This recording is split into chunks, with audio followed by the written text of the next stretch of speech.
kuasa hukum Roy Suryo dan Dr. Tifa, Refli Harun yang telah berada di Polda Metro Jaya. Seminar hasil. Pukul 8 dia mau ujian, pukul 7 dia ditangkap. Padahal dia mau pergi ke suatu tempat untuk ujian tersebut. Kalau Mas Roy gimana penangkapannya? Katanya subuh. Mas Roy itu lebih tragis lagi. Pukul 12:30 saya baru berpisah dengan Mas Roy. 12:30 atau jam 1 malam dini hari karena kami ada acara di Bandung. Oke, kami ada acara di Bandung. Dan kemudian setelah itu pisah kita. Dan Mas Roy bercerita kepada saya, tadi saya temui di Subdit Kamnek, di ruang Subdit Kamnek. Dia mengatakan tidak sempat apa-apa, untung masih sempat sholat subuh. Jadi belum mandi, belum berpakaian secara layak, dan kemudian dipaksa untuk dibawa ke Polda Metro. Ya, karena kedua klien kami tidak mau ribut, akhirnya ya sudah ikut saja ke Polda Metro tanpa menandatangani, Mas Roy ya yang firm, tanpa menandatangani surat penangkapan tersebut. Oke, Bang Refli. Ya. Ini kan sebenarnya sudah mau P21. Ya. Artinya tinggal seminggu kurang lah harusnya P21. Kenapa tiba-tiba Polda tiba-tiba menangkap? Alasannya apa tadi? Ada pertemuan atau ada obrolan? Kita kan nggak bisa kemudian menanyakan kepada pihak yang hanya melakukan perintah. Kalau dia mengatakan, salah seorang penyidik mengatakan, ya kami cuma melakukan perintah bang katanya. Nah pertanyaannya adalah siapa yang membuat perintah tersebut? Apakah yang membuat perintah tersebut itu ada pesan-pesan dari pihak lain? Kan selama ini kan selalu ada provokasi agar Roy Suryo ditangkap, ditahan dan lain sebagainya. Padahal sekali lagi ini kan bukan sebuah kejahatan yang dalam hukum pidana dikatakan mala in se, yaitu kejahatan yang dari sononya kejahatan seperti pembunuhan, korupsi dan lain sebagainya, penyiksaan dan lain sebagainya. Tapi ini adalah sesuatu di gray area, wilayah yang benar nggak bahwa ini adalah pencemaran nama baik? Kami mengatakan bukan, ini adalah public accountability, tanggung jawab publik untuk mantan kepala negara itu membuat sebuah klarifikasi yang benar-benar memadai bahwa ijazahnya memang asli ketika ada warga negara mempertanyakannya. Jadi penyidik datang tidak ada alasan sama sekali ya? Nggak ada. Memberikan surat juga? Tidak ada alasan. Belum sempat tanda tangan? Tidak ada indikasi mau melarikan diri. Tidak ada surat dan lain sebagainya. Begitu. P21 ini kan baru dimulai tanggal 2 Juni ya Pak ya? Artinya kata siapa? Waktu tanggal itu sebetulnya Bapak sudah diinfokan atau bagaimana? Nggak ada.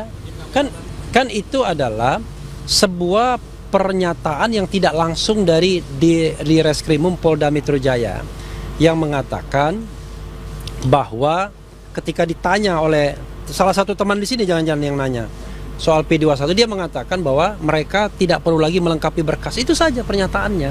Nggak ada P21 dan lain sebagainya. Tetapi pihak sana, ya kadang-kadang kita mengatakan termul lah ya, pihak yang nggak punya legal standing, yang mengatakan relawan dan lain sebagainya, kan dalam hukum ini harus jelas, saya ada standingnya penasihat hukum.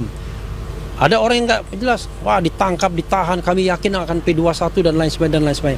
Tetapi keyakinan itu sebenarnya sebuah provokasi, harus ditangkap, ditahan dan lain sebagainya. Kalau hitungannya tanggal 2, yakin P21, udah lewat waktunya. Sekarang ini, kalau menurut aturan internal di kejaksaan yang saya pahami ya, karena ini kan semua hukum acara baru dan lain sebagainya, itu dalam jangka waktu 14 hari saja penyerahan itu dilakukan.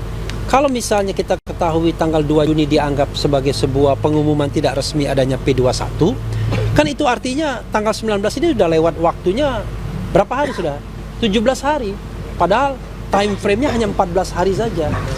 Jadi penentuannya kapan?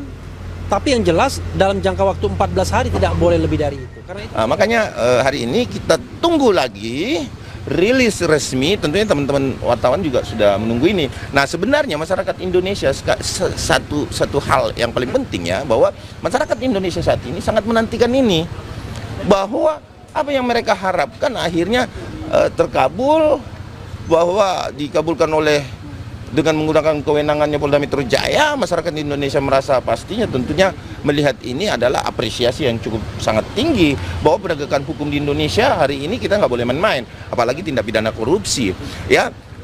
Perlu saya ingatkan bahwa saat ini Presiden kita Prabowo Subianto loh, ini jangan main-main, beliau itu paling tegas dan sadar hukum.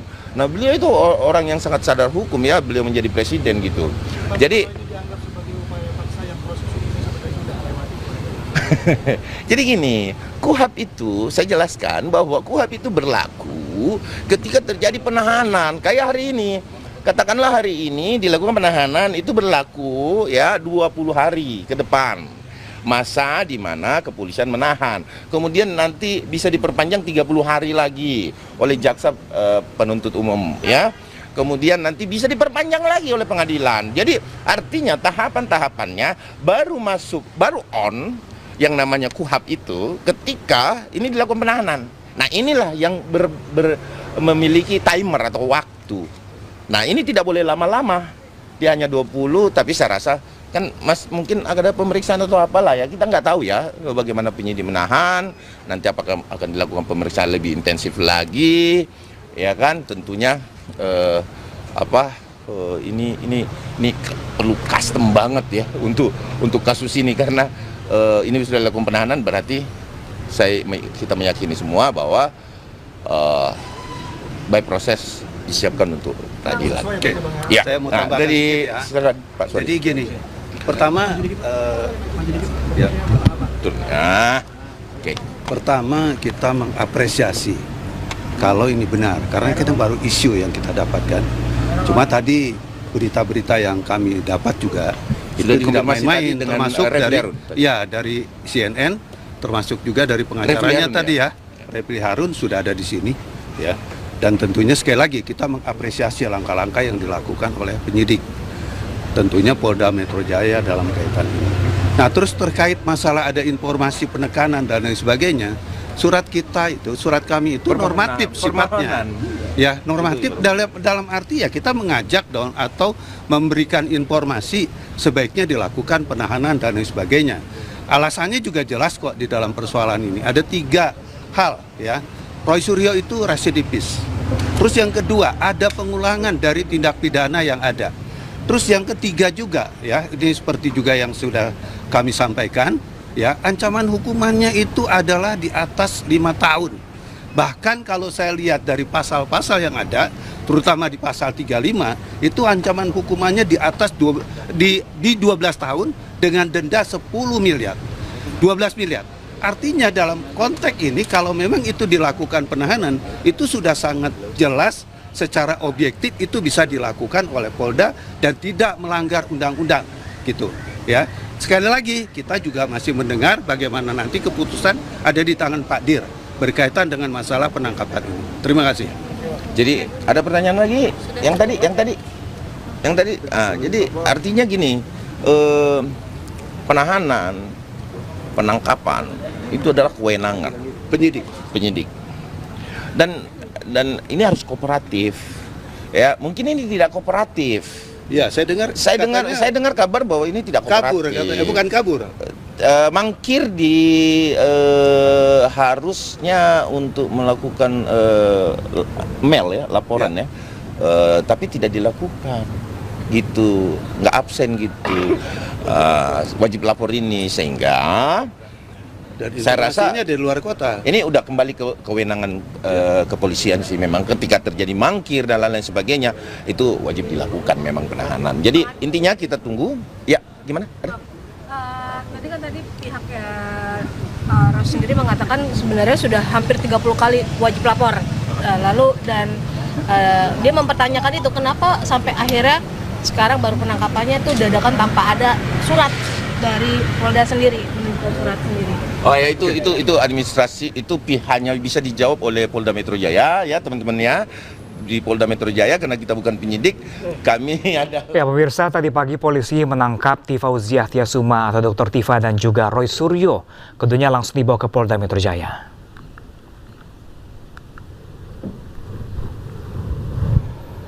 Dr. Tifa dijemput polisi di apartemennya di sekitar pukul jam 6 lewat 47 menit pagi tadi pemirsa, di mana Dr. Tifa langsung dibawa ke Polda Metro Jaya.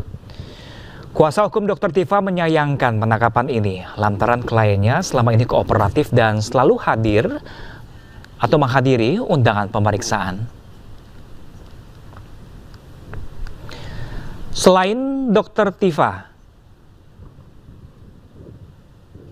selain Dr. Tifa, pemirsa, Roy Suryo juga ditangkap Roy Suryo ditangkap di rumahnya pada pukul 7 pagi tadi juga oleh penyidik Polda Metro Jaya. Roy Suryo dan Dr. Tifa saat ini berstatus sebagai tersangka kasus dugaan pencemaran nama baik terkait tudingan ijazah palsu Jokowi sejak November 2025 lalu.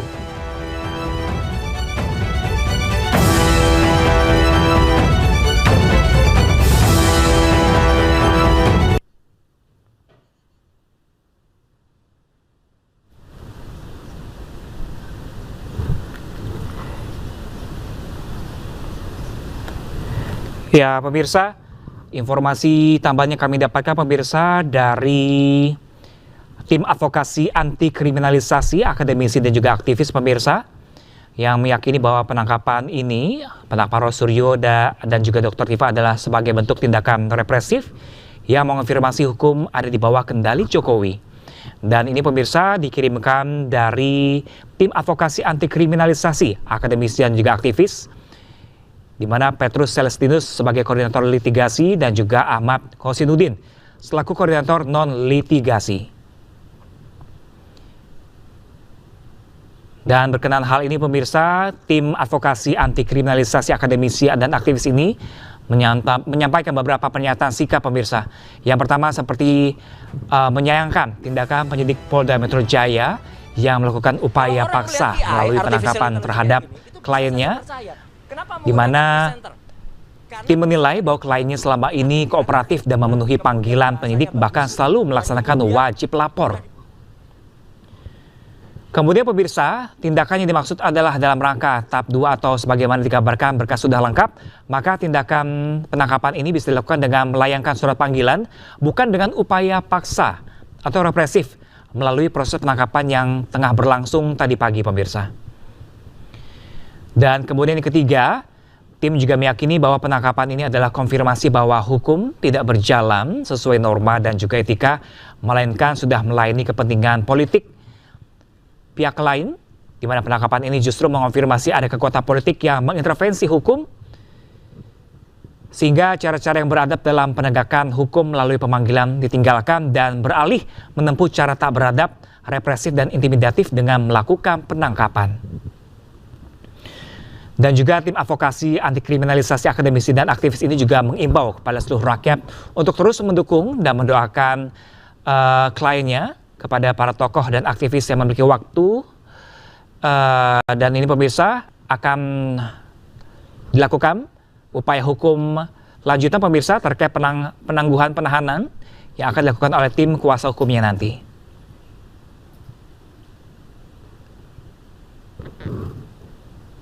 Ya, sebelumnya pemirsa, pada tadi pagi, ini Dr. Tifa diinformasikan ditangkap di apartemennya pada pukul 6:47, yang kemudian dibawa Polda Metro Jaya, yang juga berlangsung juga penangkapan di pukul 7 pagi oleh yang ditangkap Roy Suryo.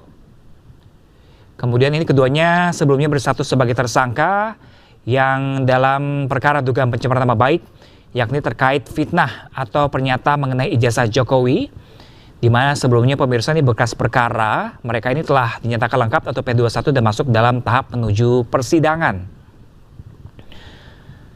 Namun pemirsa, pihak kuasa hukum Roy Suryo dan juga Dr. Tifa ini menyayangkan langkah penangkapan yang terjadi karena selama ini mereka dinyatakan kedua kliennya selama ini kooperatif menjalani proses hukum juga dan juga wajib lapor juga mereka lakukan. Mereka menilai bahwa penangkapan sebagai tindakan represif dan juga berencana mengajukan upaya hukum seperti penangguhan penahanan yang telah disampaikan kuasa hukumnya pada tadi pagi pemirsa melalui sambungan Zoom.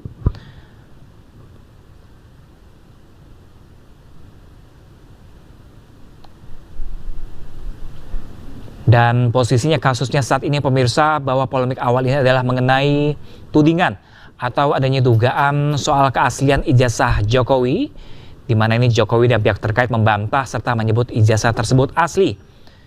Dan aparat pun memproses laporan terkait dugaan pencemaran nama baik dan Roy Suryo dan Dr. Tifa kini menjadi tersangka. Dikatakan berkasnya juga lengkap dan akan menuju proses menuju sidang. Dan hingga pagi hari ini Roy Suryo baik Dr. Tifa juga ditangkap dan ditahan di Polda Metro Jaya.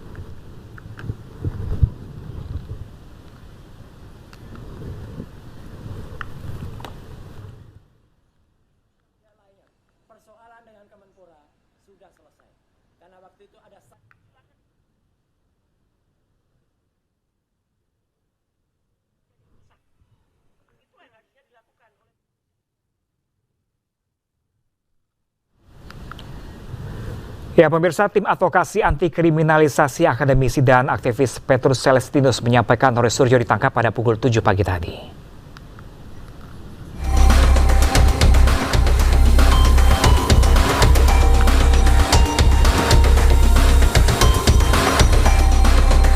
Dari informasi yang diterima, istri Roy ditangkap hari ini sekitar pukul 7 pagi tadi. Dan hal yang sama juga diungkapkan kuasa hukum Tifa.